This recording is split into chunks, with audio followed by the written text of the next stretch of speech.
Thanks so much for the invitation to speak today. For this last talk in the symposium, I'd like to focus on the transformative impact of collaboration in combating pandemics, and in particular, share our experience in establishing the Massachusetts Consortium on Pathogen Readiness. To put this in context, in January 2020, I was in South Africa teaching a course called The Evolution of an Epidemic to MIT and Harvard undergraduates. Here you see us visiting with traditional healers. The course was designed to have HIV as a model to talk about pandemics, how they arise, and how we combat them.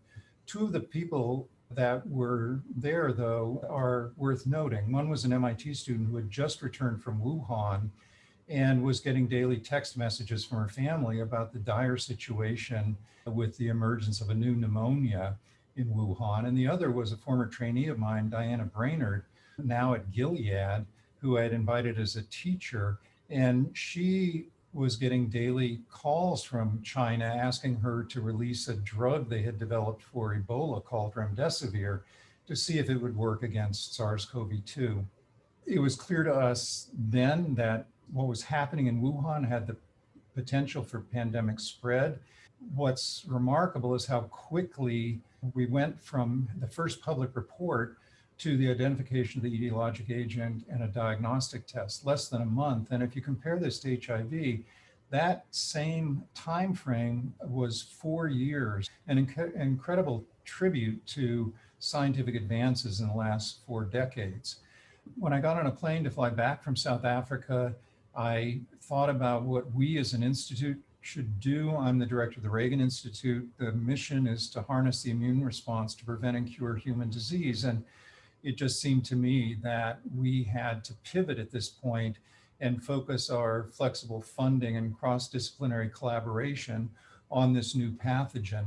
We had already been working on an HIV vaccine. Dan Baruch, one of the founding members, had developed an Ad26 vaccine in clinical trials, phase 3 clinical trials in South Africa and other parts of Africa. So the first call I made when I got back to Boston was to Dan, and we talked about adapting that platform to develop a SARS-CoV-2 vaccine. The first call we made was to Mark Schwartz, who has supported us philanthropically in the past, and he immediately jumped on board to give Dan the funding to get started. And the sequence of events that followed is really something nobody would have anticipated in terms of the speed with which not only were the vaccines developed, but that they went into phase 3 trials, not just for the Ad26 vaccine, but for the mRNA vaccines and others that are now in development. Dan and I thought that there were other things that we could do building on this model of collaboration that had been at the heart of the Reagan Institute. So we started thinking about trying to bring people together in the broader community. The first call was to Arlene Sharp, who runs the Evergrande Center with Vijay Kutru. And in fact, Arlene had the same idea of trying to bring other people together to see if we couldn't collectively have a bigger impact than any of us alone could have. She and George Daly had already been talking with Chinese collaborators at the heart of the pandemic there. And in fact, the funding for Evergrande was through a company in China, the Evergrande Group. So we basically decided to pool our efforts. We realized that we had major challenges if we were going to develop a broader collaboration, institutional bureaucracies, these different institutions, MIT, Harvard, UMass, Tufts, BU had not really worked together before. IRB approvals were complicated for multi-institutional efforts, and no means of communication, and no means of data sharing. We didn't have really a way to acquire and coordinate samples. There was little access to specialized reagents, and many of us did not have access to containment facilities, nor did we have flexible funding. But we went ahead nevertheless and convened a COVID-19 workshop with investigators from Harvard, MIT, BU Tufts, and UMass, as well as all the academic teaching hospitals and the Department of Health. George Daly convened that at the medical school, and we had an incredible day where over 100 scientists got together with collaborators at the heart of the epidemic in China at the Guangzhou Institute for Respiratory Health, including, importantly, Nanshan Zhang, who had led the Chinese efforts against the original SARS-CoV virus. And at the end of the day, we decided that we would indeed pool our efforts and form the Massachusetts Consortium for Pathogen Readiness, or the MassCPR. Now, this was March 2nd. We immediately set out to try and catalyze our efforts by providing flexible funding. And through Mark and Lisa Schwartz and the Evergrande group, we were able ultimately to basically provide funding to all these different institutions. There are now 18 that are involved and over 500 investigators to apply this funding through a grant mechanism. And we established a steering committee as well as an executive committee to oversee these efforts with volunteers from the different institutions, most of whom had never worked together before, many of us who didn't know each other. That on March 2nd led already by March 17th to a request for proposals that were due with a 1-week turnaround time. We had 448 proposals that came in from 15 different institutions. 63 of those were funded, and we gave out $17.5 million to do work that we deemed important, both in high impact research areas for all working groups, but also funding for support services. Part of that was for a biorepository, initially catalyzed by an incredibly generous donation by Enid Schwartz. But this gave everybody access to longitudinal specimens that were difficult to acquire in the heat of battle, especially with limited PPE. But we were able to set up those mechanisms and procure not just peripheral blood, but saliva, sputum, nasal samples, etc. We even were able to get samples from the president of Harvard and his wife, who were some of the first people to enroll in our study after recovering from their episode of COVID-19.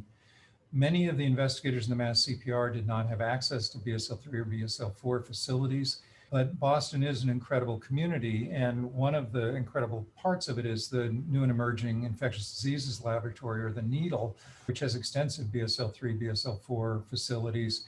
And we decided that we would fund 2 staff scientists here to be the hands for investigators who needed to do work under those containment facilities, and also similarly another staff scientist at the BSL-3 at the Reagan Institute for similar purpose, which really catalyzed research for many investigators that would not have been able to get involved otherwise. We funded support services, including the 2 that I just mentioned, as well as high throughput screening for drugs, spike protein production, tetramer reagents, and a centralized administrative support structure that really helped us to keep this whole group together as we grew our collaborations, plus allowed us to do symposium public briefings to basically disseminate our findings. We formed 6 different working groups shown here, and I'd like to show you a little bit of the progress. First, I'd like to show you the screenshot from this morning when we had over 93 participants at certain times on this call. What's amazing about these calls is that you see the collaborations happening in real time. They're set up so that we have 5 speakers that speak for 5 or 6 minutes each, and then a half an hour of discussion. Really been remarkable in keeping people abreast of what's going on. In the pathogenesis working group, we've made major progress with the samples from the biorepository, including the identification of a defect in germinal cell centers, B-cell correlates using bacteriophage display and epitope mapping, as well as B-cell correlates that come from longitudinal studies looking at people that sustain their responses and those that decay, and animal studies that have given us insights into the thrombotic complications of the disease, as just some examples. Clinical management and outcomes working group has played a pivotal role in developing disease and treatment guidelines done largely by Raj Gandhi and Lindsay Baden at the Mass General and Brigham, respectively. Our epidemiology working group has developed wastewater surveillance mechanisms, disease modeling approaches, as well as analysis of different testing strategies that allow us to know where the epidemic is and where it's headed. The diagnostics working group, despite many people working on lateral flow assays, they all work together, shared reagents, shared knowledge to bring everybody along. We develop point of care assays for both antibody and antigen tests, and even a diagnostic mask developed by Jim Collins that turns green when it's exposed to COVID-19. The therapeutics working group, as I mentioned, developed a high throughput screening assay using a fluorescent SARS-CoV-2, and that enabled everybody in the consortium to have access to drug screening. The vaccine working group focused really on three different efforts. Moderna has been part of the MassCPR from the beginning. So we were involved with an mRNA vaccine, an Ad26 vaccine through Dan Baruch, and an AAV vector being developed by Luc van den Berghe. And two of these are already in phase 3 trials. And in fact, the Moderna vaccine just had an incredibly positive readout just earlier this week. We also developed international collaborations and sustained those, both with the Guangzhou Institute for Respiratory Health at the heart of the epidemic in China, with Fabio Ciccieri in the Lombardy region of Italy, again at the heart of that pandemic, and then close collaborations with investigators in India, and also public briefings that ranged from ethnic and racial disparities all the way to vaccines. We've been able to reach people across the globe through these symposia and feel like thus the collaboration has not just been a benefit to us, but has been a benefit more broadly. Now I think the issue is, how do we prepare for the next pandemic? MERS had a case fatality rate of 34%, but fortunately was not very transmissible. On the other hand, SARS-CoV-2 is highly transmissible. We need to be prepared for the next coronavirus pandemic that may have the transmissibility of SARS-CoV-2 and the case fatality rate of MERS. This would truly be an existential threat to humanity. And for those reasons, we really need to double down and maintain the structures that we've put in place so that we can both detect and respond to the next pandemic that comes along. This will include dedicated administrative structure, the maintenance of institutional agreements, these biorepositories and databases, but also surveillance networks and rapidly adaptable diagnostic platforms and animal models, access to resources for catalytic funding, ongoing communication, and ongoing public education as to future threats. But I think for all of us in the MassCPR, it has really been an extraordinary experience to see the level of collaboration that we have been able to achieve by pooling resources and pooling expertise and bringing all these different institutions together.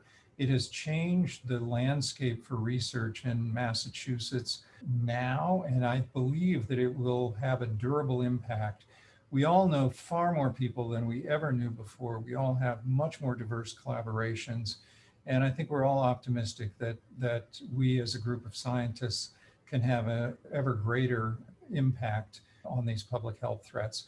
I think it's also really important to mention that the level of collaboration that we've seen here in Massachusetts, I think, has been replicated at sites all over the world where people have come together really as a community to address this pandemic. For us, this actually started as an international collaboration that was existing between Harvard Medical School and the Guangzhou Institute for Respiratory Health, funded by the Evergrande Group. And that the generosity of the Evergrande Group was what allowed us to really, in the beginning, get this whole effort started. And I think it's particularly fitting to be presenting it at this particular symposium, where we have come together as an international community to share what we have learned and share the results of really an unprecedented level of collaboration globally. So I'll stop there. I want to acknowledge all of the members of the MassCPR and also the various funders, particularly the China Evergrande Group, Mark and Lisa Schwartz, Enid Schwartz, and a number of others listed on this slide and the next slide who have contributed to these efforts that we intend to sustain. Thank you very much.